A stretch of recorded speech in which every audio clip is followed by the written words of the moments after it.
बाळा, मी काय सांगत आहे ती जरा ऐकशील? तुला सुखाची झोप येत नाही ना?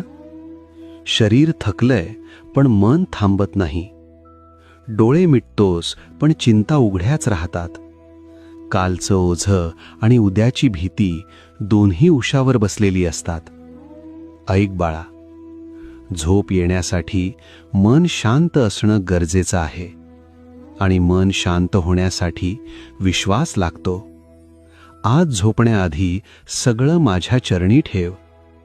जे जमलं नाही, जे तुटलं, जे बोचतंय, सगळं. तू झोप, मी जागा आहे.